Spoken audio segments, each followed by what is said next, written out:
Re, ra, re, ra, ra, re, na. Re, na, na, na. Constantly, we are in every temple you go, there is a snake. There are various symbolisms all around the place, because even today in your brain, one part of your brain is a reptilian brain. You know, the core part of your brain is still a reptilian brain and it still functions, and we have different practices in yoga as to how to transcend this reptilian brain and allow the cerebral cortex to function. And today we have scientific evidence to show you. The University of California has done scientific studies on Shambhavi Mahamudra, the basic practice we teach usually. And they say if you practice Shambhavi Mahamudra for 3 months, the neuronal regeneration increases by 241%, a kind of percentage that's never been recorded in the history of any kind of research, okay? Just a simple practice for 21 minutes, 241% increase in your brain function and neuronal regeneration. This means as you grow old, you will become more intelligent. Usually young people think you're getting stupid. Yes, your brain is actually growing, you understand? It's getting better by the day. Now there is scientific evidence. We always knew this, but today a meter has to say it. If a man says it, it's not true. If a man says it, it's doubtful. But a meter has to say it. Now the meters are saying it. The meters are saying your brain is actually growing by doing a simple 21-minute practice. And you don't believe the meter. You just do the practice for 3 months and see, you will see how clear and how smart your mind is suddenly.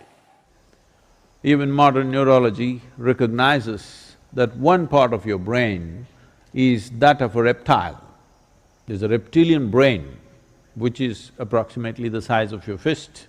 So, the evolutionary process, the modern neurology recognizes that there is a part of your brain which is reptilian. That means it's at that stage of development which is instinctive and does things in a certain way. But over that, a flower of cerebral cortex evolved. If you function out of this, which is a happening, which happened after human spine became erect.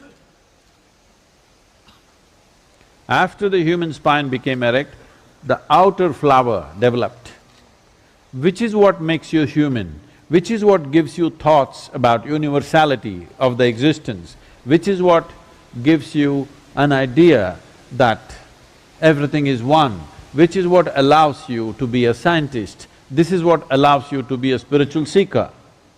But if you go back to this, all you have is instincts of survival.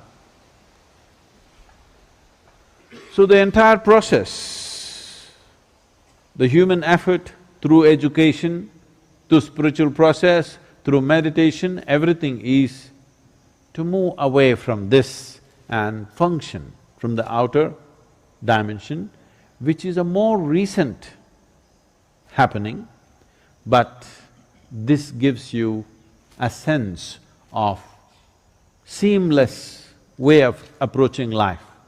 If you go to the reptilian brain of who you are, fixing boundaries is all that you know. So whenever you are having problems with people around you, always wanting to fix your boundaries, this is mine, this is yours, my space, your space, my air, your air. When it comes, you must know you've gotten here. Now the spiritual process, the yogic dimension is looking at how to make this, because if you function only from one aspect of your brain, it'll work, but not enough, you're not using all of it. There is evidence to show that the reptilian brain can become more transparent and starts communicating with the outside part of the brain.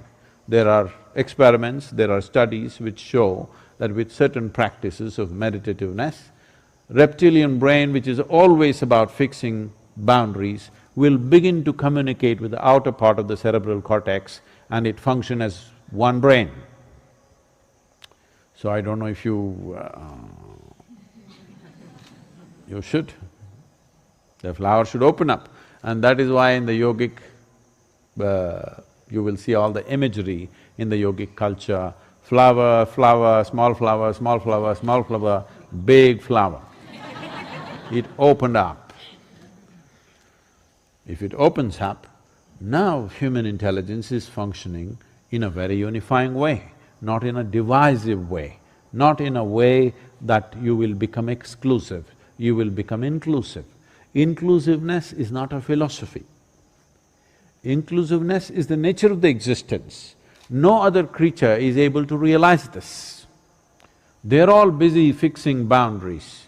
The dog is peeing all over the place, not because of urinary problems, but he's establishing a kingdom, pea kingdom, of course. Human beings are not any different.